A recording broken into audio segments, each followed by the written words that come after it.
বিসমিল্লাহির রহমানির রহিম। গল্পের মাধ্যমে ইসলাম শিক্ষা সিরিজের চতুর্থ পর্বে আপনাদেরকে স্বাগত জানাচ্ছি স্টোরিজ অফ ইসলাম বাংলার পক্ষ থেকে।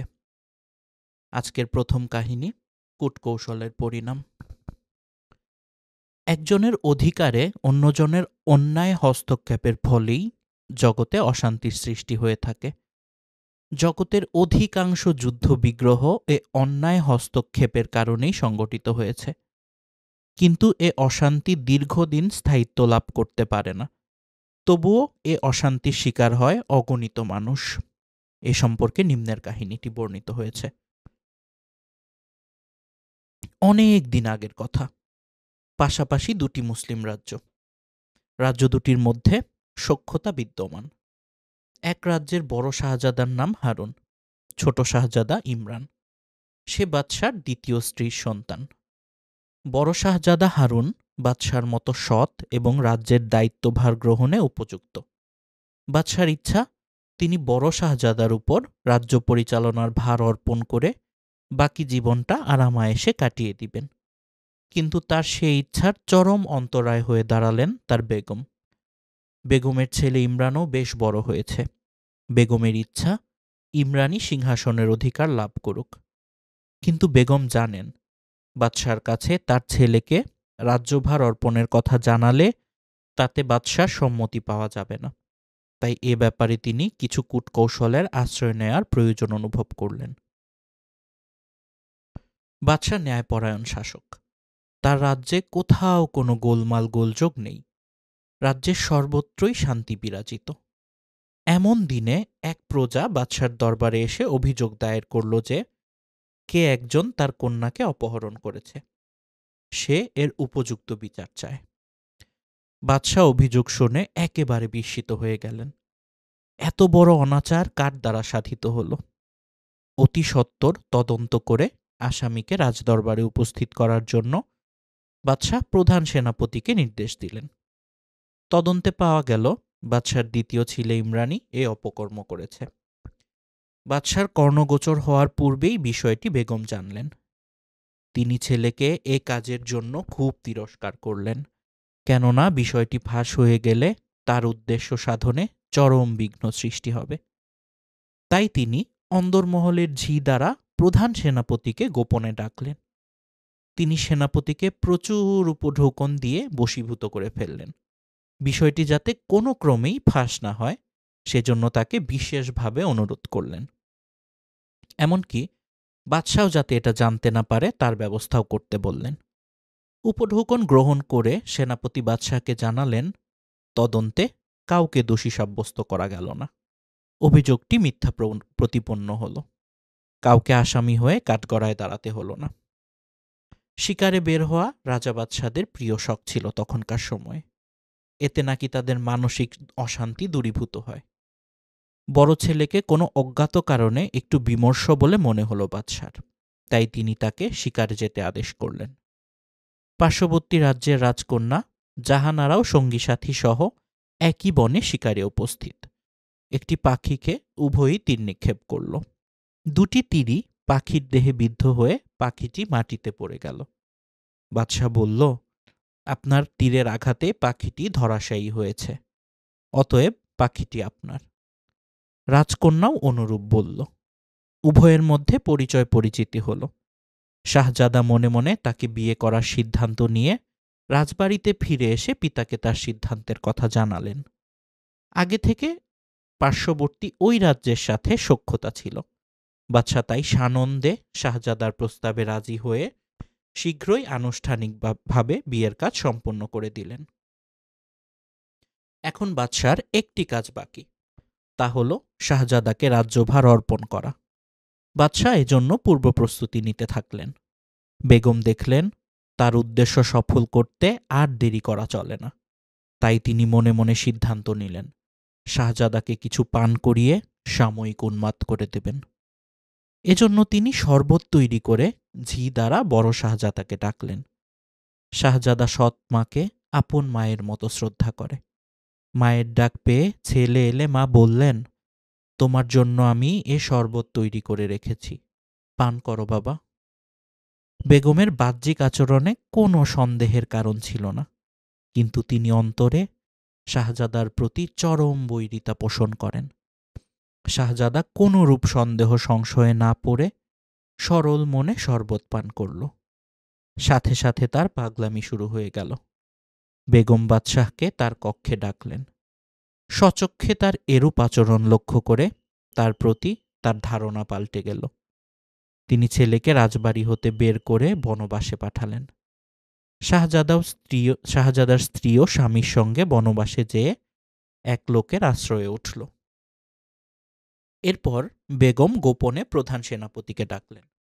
তিনি সেনাপতিকে আগে থেকে আরও বেশি পুরস্কার প্রদানের প্রতিশ্রুতিতে বাদশাহকে বন্দী করে কারাগারে প্রেরণ করতে বললেন। সেনাপতি বাদশাহকে কারাগারে আবদ্ধ করলেন। বেগম এবার তার ছেলেকে সিংহাসনে বসালেন। ইমরান এখন বাদশাহ, রাজ্যের সর্বেসর্বা। বাদশাহ হয়েই সে নিত্য নতুন আইন জারি করে প্রজাদের উপর নির্যাতন শুরু করে দিল। বেগম এতে বাধা দিলেন, কিন্তু সে তার মায়ের কথায় কর্ণপাতও করল না। প্রজারা ধীরে ধীরে ক্ষিপ্ত হতে থাকল। নতুন বাদশাহ তার মায়ের মতোই ধূর্ত। সে জানে এবার সেনাপতি প্রতিশ্রুতি মতো উপঢৌকন দাবি করবে।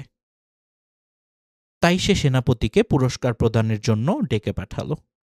সেনাপতি আসলে তরবারি উঁচিয়ে বলল, পুরস্কারের লোভে যে ব্যক্তি একজন সৎ বাদশাকে কারাগারে পাঠাতে পারে, পুরস্কারের লোভে সে আমারও চরম ক্ষতি করতে পারে। এ বলেই সে সেনাপতিকে হত্যা করল। বাদশার বিয়াই, অন্য রাজ্যের বাদশাহ, সমস্ত সংবাদ অবগত হওয়ার পর প্রথমে জামাই ও মেয়েকে নিজ প্রাসাদে আনলেন। এরপর তিনি জামাই সহ সামরিক অভিযান পরিচালনা করে বন্দিদশা হতে সেই রাজ্যের বাদশাকে উদ্ধার করলেন। নতুন বাদশাহ ও বেগমকে বন্দী করা হলো। বেগম বুঝলেন এখন তাদের মৃত্যু অবধারিত। তিনি বারবার বলতে লাগলেন, সব অপকর্মের জন্য আমিই দায়ী, আমাকে মেরে ফেলুন, আমার ছেলেকে মুক্তি দিন, তার কোনো দোষ নেই। কিন্তু উভয়কেই মৃত্যুদণ্ডে দণ্ডিত করা হলো। বড় শাহজাদা কণ্টকমুক্ত হয়ে সিংহাসনে আরোহণ করল। রাজ্যে আগের মতো শান্তির সুবাতাস প্রবাহিত হতে লাগল। এই গল্পটি থেকে আমরা শিক্ষা পাই, কুচক্রীদের শেষ পরিণতি সবসময় মন্দ হয়, কখনো ভালো হতে পারে না। আজকের দ্বিতীয় ঘটনা, আদর্শ পিতামাতার যোগ্য সন্তান। এক সৈনিক একবার তার স্ত্রীর কাছ থেকে বিদায় নিয়ে যুদ্ধে গেল। তখন তার স্ত্রী ছিলেন গর্ভবতী। যাবার সময় সে স্ত্রীর কাছে 30,000 স্বর্ণমুদ্রা রেখে গেল। এরপর বহু বছর কেটে যায়, যোদ্ধার ফেরার নাম নেই। অবশেষে দীর্ঘ 29 বছর পর সে বাড়ি ফিরে আসে। ঘোড়া থেকে নেমে সৈনিক বর্শা নিয়ে ঘরের দরজায় আঘাত করলে এক টগবগে যুবক বেরিয়ে আসে। যুবক আগন্তুকের হাতে বর্শা দেখে বলল, হে আল্লাহর দুশমন, তুমি আমার বাড়িতে হামলা করতে এসেছ?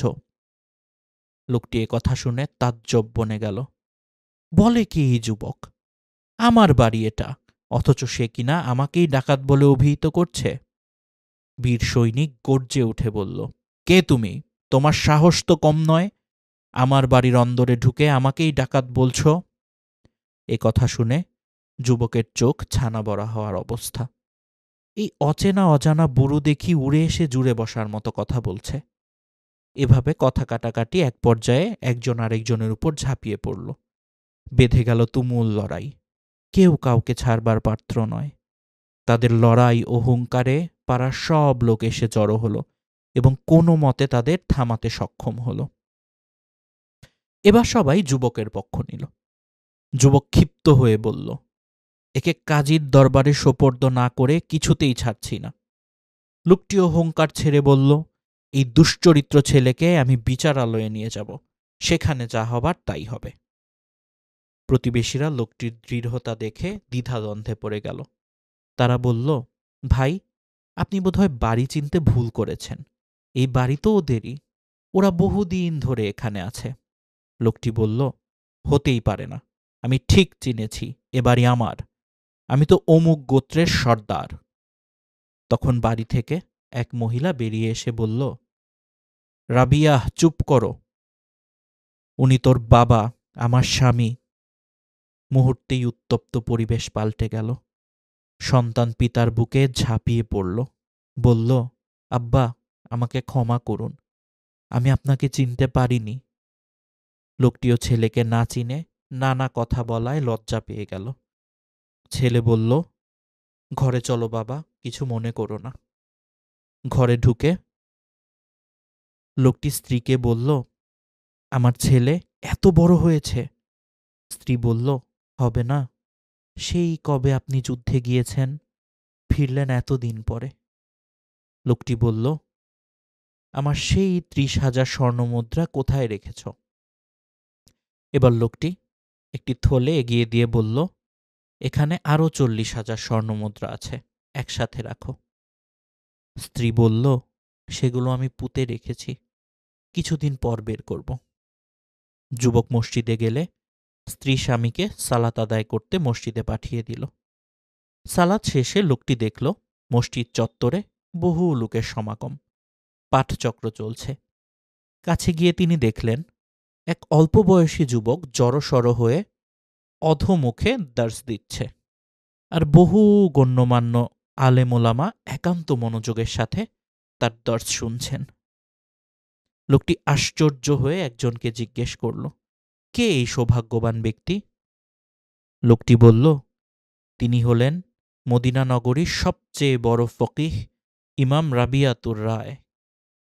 বাবা ছেলের পরিচয় পেয়ে যার পরনাই খুশি হলেন।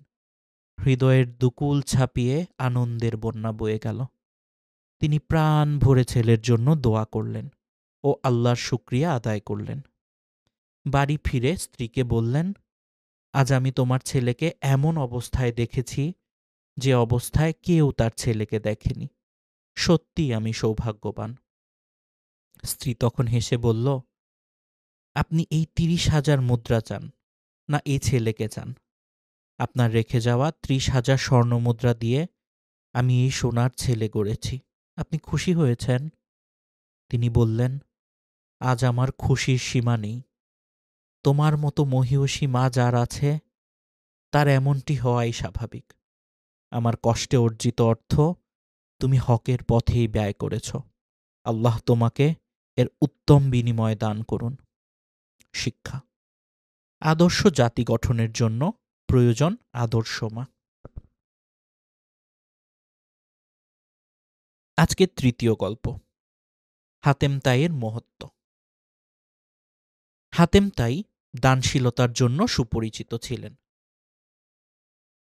তার দানশীলতার সুনামে বাদশাহ নওফেল ক্রোধান্বিত হলেন, কারণ তিনিও একজন দাতা ছিলেন।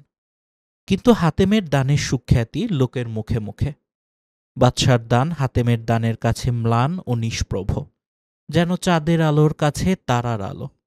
বাদশাহ শুধু এ কারণেই ক্রোধান্বিত হয়ে ফরমান জারি করলেন, যে কেউ হাতেমকে ধরিয়ে দিতে পারবে তাকে প্রচুর পুরস্কার দেয়া হবে। ঘোষণাটা হাতেমও শুনতে পেলেন। তিনি তার অবস্থানে থাকাটা নিরাপদ মনে করলেন না। তিনি এক গভীর জঙ্গলে আত্মগোপন করে রইলেন। পুরস্কারের লোভে অনেকেই হাতেমকে হন্যে হয়ে খুঁজতে লাগল।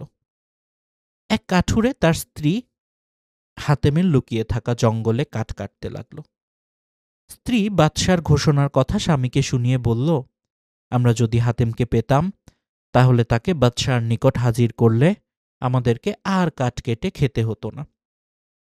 স্ত্রীর কথা শুনে স্বামী মর্মাহত হল এবং স্ত্রীকে ভৎসনা করল। কাঠুরে বলল, আমি এভাবে ধনী হতে চাই না। একজন সৎ ব্যক্তিকে বিপদে ফেলে আমি বড় হওয়াকে ঘৃণা করি। স্বামীর কথা শুনে স্ত্রী নীরব হয়ে রইল। হাতেম স্বামী স্ত্রীর কথোপকথন শুনছিলেন। তিনি ভাবলেন, আমার এভাবে লুকিয়ে থাকার সার্থকতা কি? বরং আমি কাঠুরেকে ধরা দিলে তারা আমাকে বাদশার নিকট হাজির করে পুরস্কৃত হয়ে উপকৃত হতে পারবে। যেই ভাবা সেই কাজ। তিনি গোপন আশ্রয় থেকে বেরিয়ে এসে কাঠুরেকে ধরা দিলেন। কাঠুরে তাকে নিয়ে বাদশার নিকট যেতে অস্বীকৃতি জানাল। এরই মধ্যে কতিপয় লোক হাতেমকে খুঁজতে খুঁজতে সেখানে এসে উপস্থিত হল। তারা হাতেমকে দড়ি দিয়ে বেঁধে বাদশার নিকট উপস্থিত করল এবং পুরস্কার দাবি করল। কি ঘটে তা জানার জন্য কাঠুরে ও তার স্ত্রী তাদের সাথে গেল। হাতেম বললেন, এই কাঠুরেই প্রথমে আমাকে ধরেছে, অতএব পুরস্কার সেই পাবে। কাঠুরে বলল, না, আমি তাকে মোটেই ধরিনি। তিনি স্বেচ্ছায় আমাকে ধরা দিয়েছেন, যাতে আমরা তাকে আপনার নিকট হাজির করে পুরস্কার পেয়ে উপকৃত হই। বাদশাহ কাঠুরের কথা শুনে বুঝলেন হাতেম যথার্থই একজন পরোপকারী ব্যক্তি, তাই তাকে ছেড়ে দিলেন এবং কাঠুরেকে পুরস্কৃত করলেন। এই গল্প থেকে আমরা শিক্ষা পাই, দানশীলতা অতি উত্তম মানবিক গুণ। এর মাধ্যমে মানুষ দুনিয়াতে মর্যাদার পাত্র হয়। এটি পরকালীন পাথেয় সঞ্চয়ের অন্যতম মাধ্যম। আজকের চতুর্থ ঘটনা, গণ্যমান্য নগণ্য জঘন্য। আরব দেশের জনৈক সাহিত্যিক বর্ণনা করেন যে, আমি বাগদাদ নগরীর দেশবরেণ্য এক ধনী ব্যক্তির মজলিসে আমন্ত্রিত হলাম। আমি যাওয়ার পূর্বে শতাধিক আলেমায়ে কেরাম উক্ত মজলিসে উপস্থিত হয়েছিলেন। উপস্থিতদের অনেকেই আমার পরিচিত ছিলেন, আবার অনেকে ছিলেন অপরিচিত। দাওয়াতদাতা 10 বস্তা আখরোট মঞ্চের সামনে উপস্থিত করলেন। উদ্দেশ্য ছিল দাওয়াতি মেহমানদেরকে আখরোট দিয়ে বিদায় জানাবেন। ইতিমধ্যে উস্কো খুস্কো চুল বিশিষ্ট আলখেল্লা পরিহিত এক পাগল এসে সভাপতির সামনে হাজির হল। সে সকলের দৃষ্টি আকর্ষণের উদ্দেশ্যে অভিনব কৌশলে সভাপতিকে লম্বা সালাম ঠুকে বলল, মারহাবান বিকা ইয়া রাইসাল হাফলা মাহজিহি। মহামান্য সভাপতি, আপনাকে ধন্যবাদ। এগুলো কি? সভাপতি তার বাক্যালাপের ভাব বুঝতে পেরে তাকে একটা আখরোট দিলেন। ফলটি পেয়ে পাগল খুশিতে বাকবাক হয়ে একবার ফলের দিকে আরেকবার সভাপতির দিকে তাকাতে লাগল। অতঃপর সে আরেকটি ফল পাবার আশায় বেশ সুরতাল দিয়ে 2 সংখ্যা বিশিষ্ট কোরআন মাজিদের একটি আয়াত পাঠ করল। তিনি ছিলেন দুজনের দ্বিতীয় জন। এটি ছিল সেই আয়াত। সভাপতি পাগলের তেলাওয়াতে মুগ্ধ হয়ে তাকে দ্বিতীয় ফলটি দান করলেন। পাগল আরেকটি ফল পাবার প্রত্যাশায় গুরু গম্ভীর সুরে, অতঃপর আমি তাদেরকে শক্তিশালী করলাম তৃতীয় একজনের মাধ্যমে, সূরা ইয়াসিনের এই আয়াতটি পাঠ করল। সভাপতি তার তেলাওয়াত শুনে খুশি হয়ে তাকে তৃতীয় ফলটি দান করলেন। পাগল আরেকটি ফল গ্রহণের জন্য আকর্ষণীয় ভঙ্গিমায় কোরআন মাজিদের 4 সংখ্যা বিশিষ্ট একটি আয়াত তেলাওয়াত করল। তাহলে 4টি পাখিকে ধরো, সূরা বাকারা আয়াত 260। সভাপতি সহ মজলিসের সকলেই তার প্রতি মুগ্ধ হয়ে তাকে চতুর্থ ফলটি দান করলেন। এমন করে পঞ্চম ফলটি পাবার লক্ষ্যে 5 উল্লেখ আছে এমন আয়াত পাঠ করল পাগলটি। তোমাদের প্রতিপালক তোমাদেরকে 5000 ফেরেশতা দ্বারা সাহায্য করবেন, সূরা আলে ইমরান আয়াত 125। সভাপতি তাকে পঞ্চম ফলটি দান করলেন। এবার পাগল পঞ্চম ফলটি পেয়ে খুশিতে আটখানা হয়ে আরেকটি ফল গ্রহণের উদ্দেশ্যে 6 সংখ্যা আছে এমন 2টি আয়াতাংশ পাঠ করল। তার সন্তান থাকলে তার পিতামাতা প্রত্যেকের জন্য পরিত্যক্ত সম্পত্তির 1/6, এবং অন্যটি ছিল, আল্লাহ যিনি নভমণ্ডল ভূমণ্ডল ও এতদূর এর মধ্যবর্তী সব কিছু 6 দিনে সৃষ্টি করেছেন, সূরা সাজদা আয়াত 4। সভাপতি তার আয়াত পাঠে মুগ্ধ হয়ে তাকে 6ষ্ঠ ফলটি দান করলেন। লোভী পাগল লোভ সামলাতে না পেরে আরেকটি ফল পাবার উদ্দেশ্যে এক অভিনব সুরে কোরআন মাজিদের ওই সব আয়াত পাঠ করল যার মধ্যে 7 উল্লেখ আছে, যেমন, যা তিনি তাদের উপর প্রবাহিত করেছিলেন 7 রাত্রি, সূরা হাক্কা আয়াত 7। তিনি সপ্তম আকাশ স্তরে স্তরে সৃষ্টি করেছেন, সূরা মুলক আয়াত 3। অতঃপর সভাপতি তাকে 7ম ফলটি প্রদান করলেন। পাগল তো পাগলই, সে আরেকটি ফল পাবার প্রত্যাশায় এমন কতগুলো আয়াত পাঠ করতে লাগল যার মধ্যে 8 উল্লেখ আছে, যেমন, সৃষ্টি করেছেন 8টি নর ও মাদি, সূরা আনামের 143 নম্বর আয়াত। তারপর আরেকটি আয়াতের অংশ, যেমন, তাদের 8মটি ছিল তাদের কুকুর, সূরা কাহাফের আয়াত 22। সামান্য একজন পাগলের মুখ থেকে কুরআনের এত সব আয়াত শুনে সভাপতি তাকে 8ম ফলটি প্রদান করলেন। পাগল আবারও আরেকটি ফলপ্রাপ্তির আশায় ৯ উল্লেখ আছে এমন সব আয়াত তেলাওয়াত করতে লাগলো। যেমন, আমি মূসাকে ৯টি সুস্পষ্ট নিদর্শন দান করেছি, অথবা এগুলি ফেরাউন ও তার সম্প্রদায়ের কাছে আনিত ৯টি নিদর্শনের অন্তর্গত। সূরা নামলের আয়াত ১২। এর আগেরটি ছিল সূরা বনী ইসরাঈলের আয়াত নাম্বার ১০১। সভাপতি সহ উপস্থিত সকলেই তার তেলাওয়াতে অভিভূত হয়ে গেলেন এবং তাকে ৯ম ফলটি দান করলেন। এবার পাগল কোরআন মাজিদের ওই সব আয়াত পাঠ করতে লাগলো যেগুলোতে ১০ সংখ্যাটি আছে। যেমন, এভাবে ১০টি সিয়াম পূর্ণ হয়ে যাবে, সূরা বাকারার ১৯৬ নম্বর আয়াত থেকে। তারপর সূরা আনামের ১৬০ নম্বর আয়াত থেকে সে পাঠ করল যে একটি সৎকর্ম করবে সে তার ১০ গুণ সওয়াব পাবে, ইত্যাদি। সভাপতি মুগ্ধ হয়ে তাকে ১০ম ফলটি দিলেন। এতদ সত্ত্বেও পাগলের লোভ থামল না। সে আরেকটি ফল পাবার আশায় ১১ উল্লেখ আছে এমন আয়াত পড়ল। আমি ১১টি তারা দেখেছি, সূরা ইউসুফ আয়াত ৪। সভাপতি তাকে একাদশ ফলটি দান করলেন। পাগল আরেকটি ফল পাবার আশায় ১২ সংখ্যা উল্লেখ আছে এমন একটি আয়াত পাঠ করল।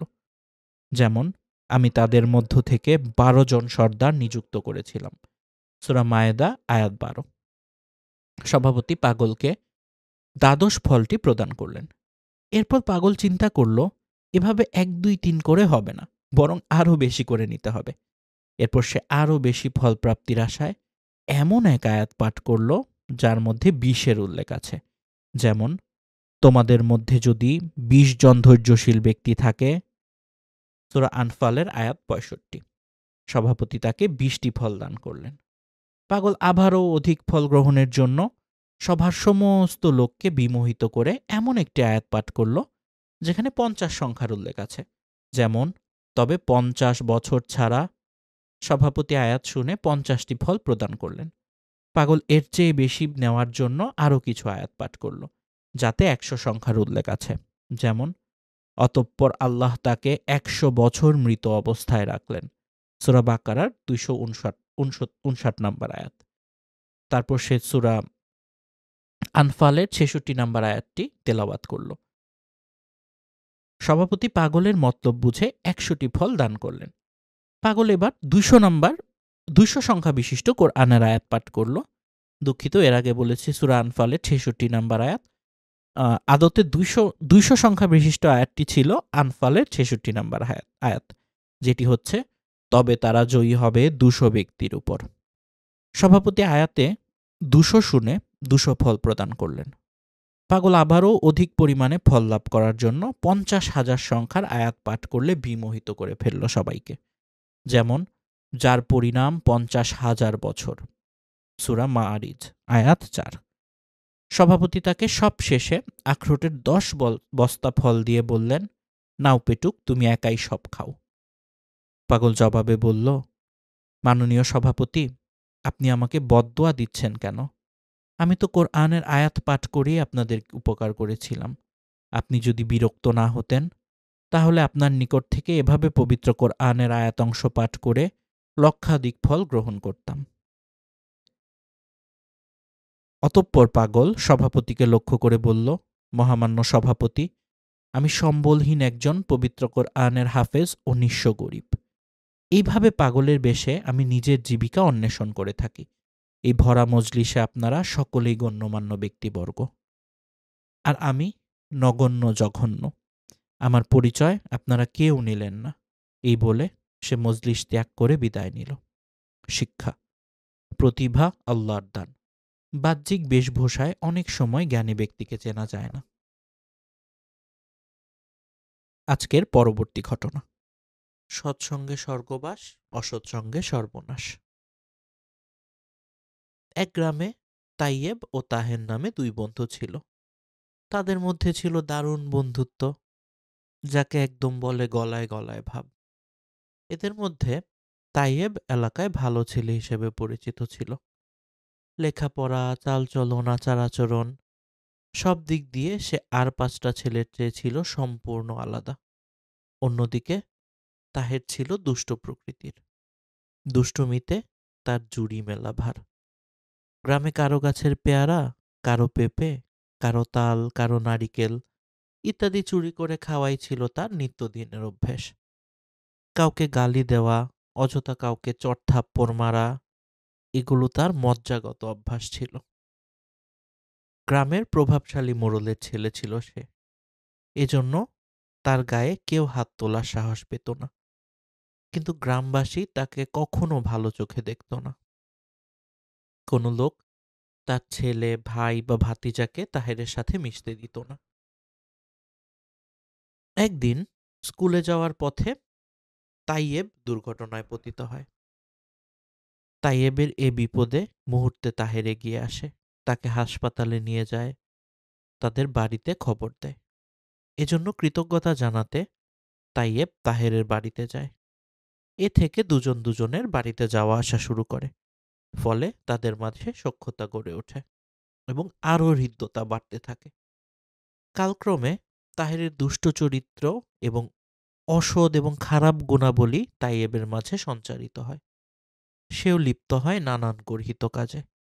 ফলে তারা লেখাপড়ায় দুর্বল হয়ে পড়ে।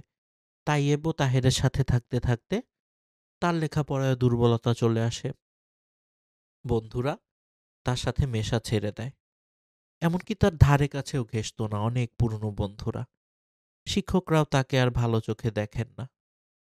গ্রামের লোকেরা বলাবলি করতে থাকে, দুষ্ট তাহেরের খপ্পরে পড়ে সোনার টুকরা তাইয়েব ছেলেটাও দিন দিন গোল্লায় যেতে বসেছে।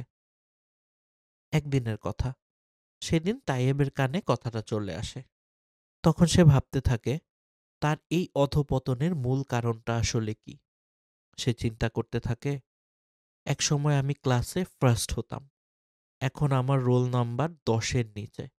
একসময় ক্লাসের ছেলেরা আমার পিছে পিছে ঘুরত অঙ্ক, ইংরেজি এবং কঠিন কঠিন পড়া বুঝে নেয়ার জন্য। অথচ আজ আমি সবার চোখে খারাপ হয়ে গেছি। এমনকি আমার অন্তরঙ্গ বন্ধু আব্দুল্লাহও আমার কাছ থেকে দূরে চলে গেছে। লেখাপড়ায় আব্দুল্লাহ ব্যাপক উন্নতি ও ঈর্ষণীয় সাফল্য লাভ করেছে।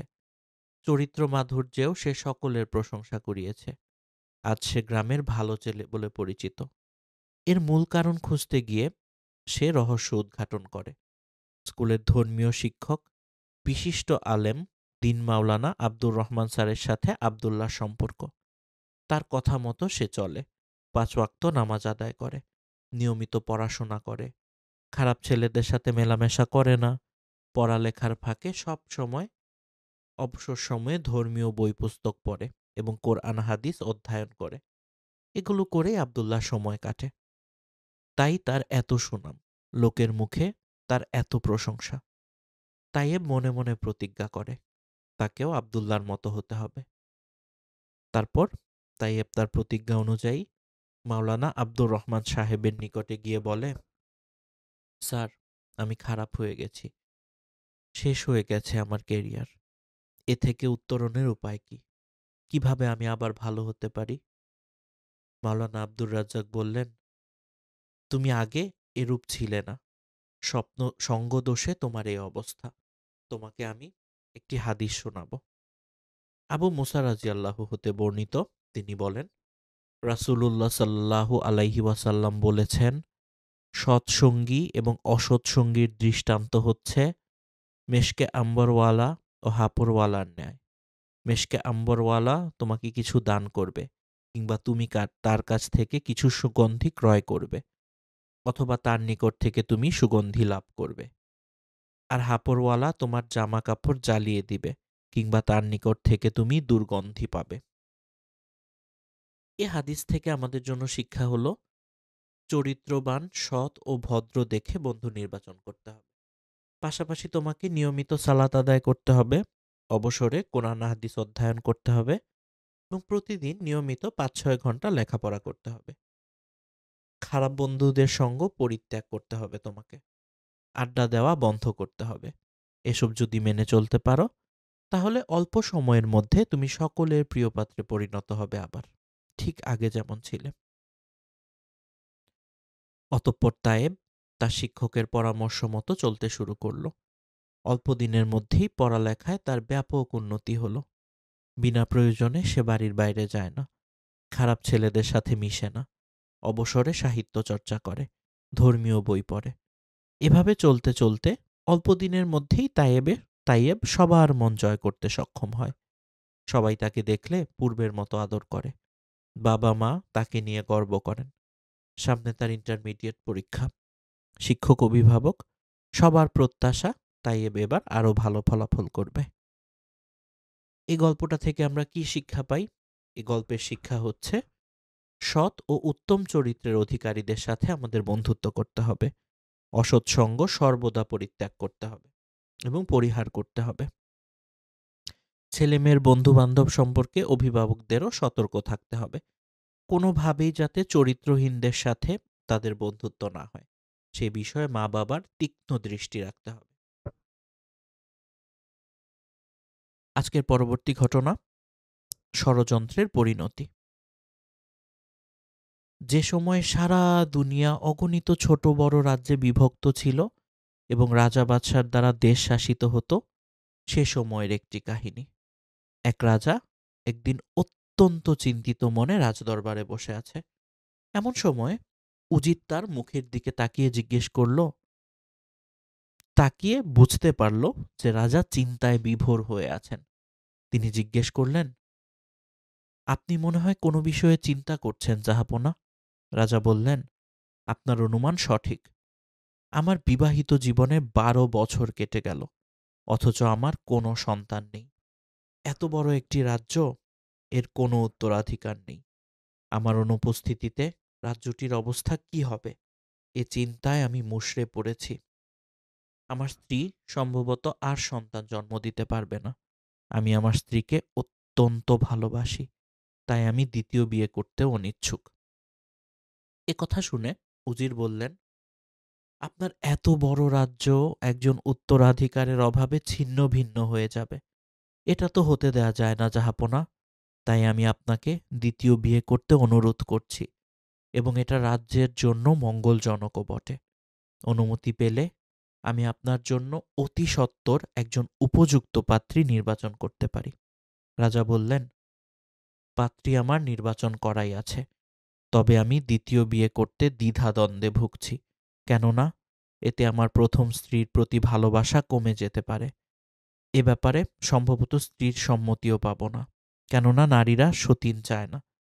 তারা স্বামীকে একান্ত আপন করে নিতে চায়। আর আমার নির্বাচিতা পাত্রীটি হচ্ছে আপনারই মেয়ে। রাজা দ্বিধাদ্বন্দ্বের সময় একদিন অচেনা এক ফকির এসে রানীর নিকটে খাবার চাইল। ফকিরের সারা দেহ ঘায়ে ভরা, সে ঘা হতে দুর্গন্ধও ছড়াচ্ছে। রানী তাকে পেট পুড়ে খাওয়ালেন। ফকির খাবার খেয়ে পরিতৃপ্ত হয়ে দোয়া করল, হে আল্লাহ, তুমি রানীমাকে অতি সত্বর একটি পুত্র সন্তান দান করো। দোয়া করার কিছুক্ষণ পরই ফকিরকে আর খুঁজে পাওয়া গেল না। আল্লাহ পাক ফকিরের দোয়া কবুল করেছেন। রানীমা সন্তান সম্ভবা হয়েছে। উজিরের যুক্তি ও পরামর্শে রাজা বিয়ে করতে স্থির সংকল্প করেছেন। বিয়ের দিন তারিখও ধার্য হয়েছে। বিয়ের কথা জানতে পেরে রানীমা রাজাকে বললেন, আপনি এ বিয়ে বাতিল করুন। আল্লাহ পাকের অশেষ দয়াতে আমি সন্তান সম্ভবা হয়েছি। অন্তত কিছুদিন সবর করুন। উজির রানীর কথা শুনে বললেন আর ভাবলেন, বিয়ে বানচাল করতে রানীমার এটি একটি কৌশল মাত্র। কারণ 12 বছর যার সন্তান হয়নি, দ্বিতীয় বিয়ের কথা শুনে তার গর্ভে সন্তান কিভাবে আসতে পারে? উজিরের নিজ কন্যার সাথে রাজার বিয়ে, এতে তিনি গণিবসী করতে পারেন না। তাই তিনি রানীর কথায় কান না দিতে রাজাকে বিয়েতে প্ররোচিত করলেন। তারপর যথারীতি রাজার দ্বিতীয় বিয়ে হয়ে গেল। দ্বিতীয় স্ত্রী এখন রাজার হৃদয় মন জয় করে সব কিছু হরণ করে ফেলেছে। রাজা দ্বিতীয় স্ত্রীর জন্য পাগল। তার যে কোনো কথায় এখন রাজার শিরোধার্য। সে যখন বুঝতে পারল রানী সত্যি সত্যিই সন্তান সম্ভবা, তখন সে এক চাল চালল।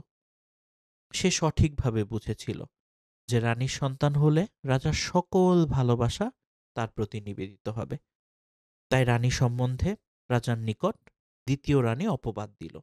বলল, যেদিন আপনি শিকার করতে গেছেন ওই দিন আমি তাকে সেনাপতির সাথে গোপনে কথা বলতে দেখেছি। এ কথা শোনা মাত্র রাজা একেবারে রেগে অগ্নিশর্মা হয়ে গেলেন। তিনি তৎক্ষণাৎ সেনাপতিকে তলব করে পাঠালেন। উজির কন্যা বলল, আপনি এ কাজ না করে রানীকে নির্বাসনে পাঠান। সেনাপতিকে খেপিয়ে কাজ নেই।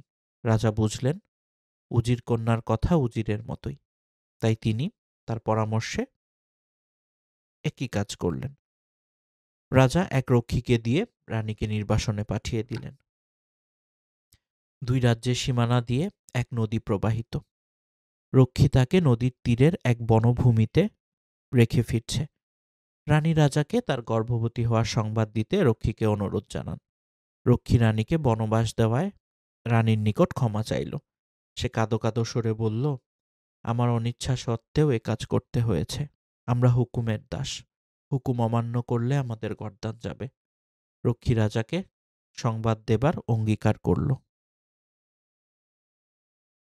রানী নির্বাসিত হয়ে অশ্রুসিক্ত নয়নে আল্লাহর নিকট আবেদন নিবেদন করছে।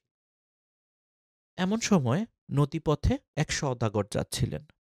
নারীর কান্না শুনে তিনি নৌকা ভিড়িয়ে তীরে নামলেন। দেখলেন এক পরমা সুন্দরী নারী ক্রন্দন করছে। তাকে ক্রন্দনের কারণ জিজ্ঞেস করলে রানী সমস্ত ঘটনা খুলে বললেন। রানী বললেন, আপনি আমার প্রতি দয়া করুন ভাই। আমাকে আশ্রয় দিলে আল্লাহ আপনার প্রতি খুশি হবেন। আমি একজন গর্ভবতী নারী। সওদাগর লোকটি কিছুটা বয়স্ক ছিলেন। তার কোনো বোন ছিল না। রানীর ভাইটাকে তিনি অত্যন্ত খুশি হলেন। তিনি রানীকে উপযুক্ত আশ্রয় দিলেন। যথাসময়ে রানী একটি সুদর্শন পুত্র সন্তান প্রসব করল। সন্তানের নাম রাখা হলো আব্দুল্লাহ। সে ওই আশ্রয়ে থেকেই বড় হতে থাকল। এদিকে রক্ষী রাজাকে রানীর সন্তান সম্ভবা হওয়ার খবর দিলে খবর সে সঙ্গে সঙ্গে রাজাকে দিল এবং কোনো সূত্রে দ্বিতীয় রানীর চক্রান্তও রাজার নিকট প্রকাশিত হয়ে গেল। রাজা এর যথোপযুক্ত বিচার ব্যবস্থা গ্রহণে দৃঢ়চিত্ত হলেন। সেনাপতি পালিয়ে যেতে উদ্যত হল। দ্বিতীয় রানী তাকে বলল, তুমি নাকি সেনাপতি? তুমি একজন কাপুরুষ। একা তুমিই এ রাজ্যে সর্বেসর্বা হতে পারো। প্রয়োজন কেবল বুদ্ধি খাটিয়ে কাজ করা। প্রথমত তুমি তোমার সৈন্যদেরকে হাত করো। এরপর প্রজাদেরকে অধিক হারে খাজনা প্রদানের ঘোষণা দিয়ে খেপিয়ে তোলো। তারপর রাজাকে বন্দী করে প্রজাদের জানিয়ে দাও রাজার ঘোষণা অনুযায়ী খাজনা দিতে হবে না। এখন থেকে অর্ধেক খাজনা গ্রহণ করা হবে। যে পুরুষ বা নারী অন্যের নামে অপবাদ দেয় সে নারী বা পুরুষ চরিত্রবান হয় না। এ নারীও ছিল ঠিক এমন। রাজাকে বাদ দিয়ে তার মনোরাজ্যে এখন সেনাপতি আসন গেড়েছে। উজির কন্যার পরামর্শ মোতাবেক সেনাপতি কাজ করে চলেছে। রাজাকে বন্দী করে মৃত্যুদণ্ড দেওয়ার সিদ্ধান্ত নিয়েছে। এদিকে যে রক্ষী রানীকে নির্বাসনে দিয়ে এসেছিল সেই রাতের অন্ধকারে রাজাকে বন্দিশালা থেকে উদ্ধার করে যেখানে রানীকে নির্বাসনে দিয়ে এসেছিল সেখানে রেখে এলো। ভাগ্য যখন প্রসন্ন হয় তখন বিপদ আপনা আপনি কেটে যায়। তাই রাজা ঘুরতে ঘুরতে রানীর আশ্রিত স্থানে এসে পৌঁছলেন। রাজা রানীর আবারও সাক্ষাৎ হলো। উভয়ে তখন পুনর্মিলন আনন্দে কান্নায় ভেঙে পড়লেন। রানী ছেলেকে পিতার সাথে পরিচয় করিয়ে দিলেন। রাজা ছেলেকে বুকে তুলে নিলেন। রাজা লোক মারফত গোপনে নিজ রাজ্যের লোকদের সাথে যোগাযোগ অব্যাহত রাখলেন। এ রাজ্যের রাজার সহায়তায় অতি সহজেই রাজা নিজ রাজ্যে ফিরে গেলেন। কারণ ৩ ব্যক্তি ছাড়া সবাই রাজার প্রতি আনুগত্যশীল ছিল: সেনাপতি, উজির ও উজির কন্যা। অবশেষে তারা ধৃত হয়ে প্রাণদণ্ডে দণ্ডিত হল। শিক্ষা: যে অন্যের জন্য ষড়যন্ত্র করে সে নিজেই সেই ষড়যন্ত্রের জালে আটকা পড়ে। ষড়যন্ত্রকারীদের পরিণতি সর্বদা এমনই হয়ে থাকে। আরবি প্রবাদে আছে, যে তার ভাইয়ের জন্য খুব খনন করে সে নিজেই তাতে পতিত হয়।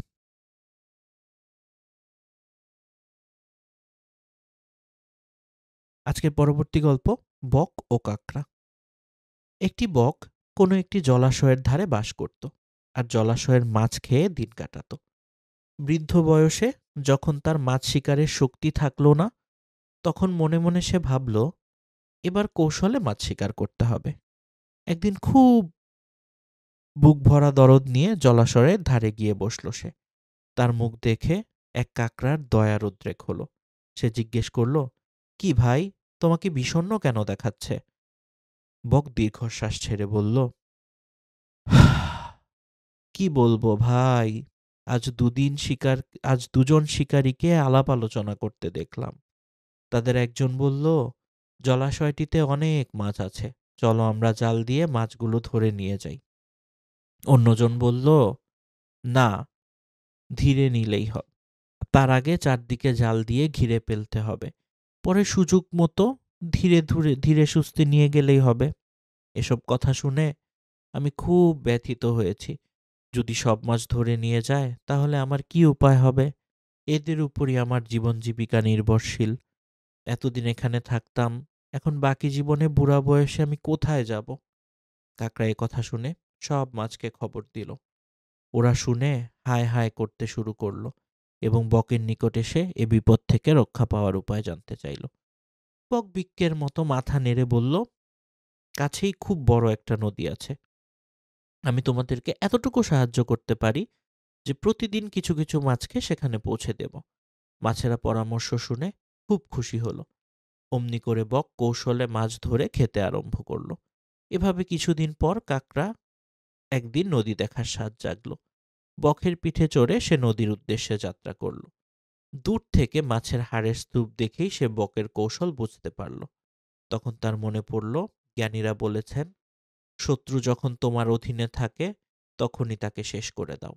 তাকে যদি সফল হও, কিয়ামত পর্যন্ত তোমার নাম থাকবে, আর মারা গেলেও বেইজ্জতির হাত থেকে রক্ষা পাবে।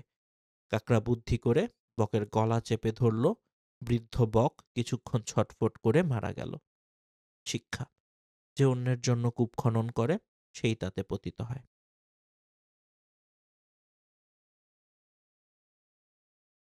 আজকের পরবর্তী গল্প, বিশ্বাসঘাতকতার পরিণাম ও ঐক্যের শক্তি। অনেক দিন আগের কথা। গভীর বনে বাস করত এক শেয়াল এবং তার পাশে বাস করত এক গরু। গরু সহ অন্যান্য প্রাণীর জীবনের কোনো নিশ্চয়তা ছিল না। তারা প্রতিনিয়ত বনের হিংস্র প্রাণীদের দ্বারা আক্রান্ত হতো। তাই শেয়াল ও গরু মিলে চিন্তা করল, বনের নিরীহ প্রাণীদের নিরাপত্তার একটা ব্যবস্থা গ্রহণ করা দরকার। তারা দুজন একমত হলো যে বনের সকল নিরীহ প্রাণীদের নিয়ে একটি সমাজ গঠন করা হবে। তাদের এই সিদ্ধান্ত বনের নিরীহ প্রাণীরা খুশিতে বাগবাগ হয়ে উঠল এবং তারা বিভিন্ন প্রান্ত থেকে এসে এই সমাজের আওতাভুক্ত হয়ে গেল এবং তাদের নিরাপত্তা নিশ্চিত করল। বনের নিরীহ প্রাণীদের নিয়ে গঠিত এই সমাজ গরু ও শিয়াল মিলে অত্যন্ত দক্ষতার সাথে পারস্পরিক সহমর্মিতার মাধ্যমে সামনের দিকে এগিয়ে নিয়ে যেতে শুরু করল। এভাবে তারা হিংস্র প্রাণীদের কবল থেকে নিজেদের রক্ষা করার পথ সুগম করল। এভাবে চলতে লাগলো। একদিন শেয়াল ও গরু দুজনে মিলে গল্প করতে করতে নিজেদের সীমানা অতিক্রম করে গভীর বনের ভিতর প্রবেশ করে ফেলল। হঠাৎ তাদের সামনে এসে দাঁড়ালো বিশাল দেহী এক ভয়ঙ্কর সিংহ। তার চোখ দিয়ে যেন অগ্নিস্ফুলিঙ্গ ছিটকে পড়ছে। রাগে আগুন বেরোচ্ছে তার চোখ দিয়ে। রাগের প্রচণ্ডতায় সে থরথর করে কাঁপছে, কেননা এই দুজনের কারণে তার শিকার আগের চেয়ে অনেক কমে গেছে। সাথে সাথে বনে তার আধিপত্য আগের চেয়ে এখন অনেক কম। সেজন্য তার সম্পূর্ণ রাগ গিয়ে পড়ল এই দুজনের ওপর। সিংহের এই রাগ দেখে শিয়াল ভড়কে যায় এবং সে মাথায় কুটিল বুদ্ধি আঁটে। সে গরুকে বলে, বন্ধু, তুমি এখানে থাকো, আমি সিংহকে গিয়ে অত্যন্ত চাতুর্যের সাথে নিয়ন্ত্রণ করছি। এই কথা বলে সে সিংহের কাছে গিয়ে বলল, মামা, আমি চিরজীবন তোমার সাথেই ছিলাম, এখনো তোমার সাথেই আছি। এই তো দেখছো বনের নিরীহ প্রাণীদের নবজাগরণের অগ্রদূত, তোমার চিরশত্রু শয়তান গরুটাকে তোমার জন্য নিয়ে এসেছি। তুমি ওকে খেয়ে তোমার কলিজা ঠান্ডা করো। যাও মামা, যাও। জবাবে সিংহ বলল, আচ্ছা, ঠিক আছে, তুমি আগে গরুটাকে বনের পাশের একটা গোপন গর্তে নিয়ে যাও, কেননা গরুকে প্রকাশ্যে খেলে তার অনুগত জন্তুদের উপর এর বিরূপ প্রভাব পড়বে। শিয়াল হাসূচক জবাব দিয়ে গরুর কাছে এসে তাকে বলল, সিংহ আমাদের পাশের গর্তে যেতে বলল, তাহলে আমরা রক্ষা পাব। গরু শিয়ালের কথা সরল মনে বিশ্বাস করে পাশের গর্তে চলে গেল। এদিকে শিয়াল এসে সিংহকে বলল, সে যেতে চাইছিল না, অনেক বুঝিয়ে ওকে নিয়ে গেছি, যান, এবার আপনার দিলটা জুড়িয়ে আসেন। সিংহ সে কথার দিকে কর্ণপাত না করে শিয়ালের উপর ঝাঁপিয়ে পড়ল। শিয়াল চিৎকার করে বলল, হুজুর, আমাকে কেন?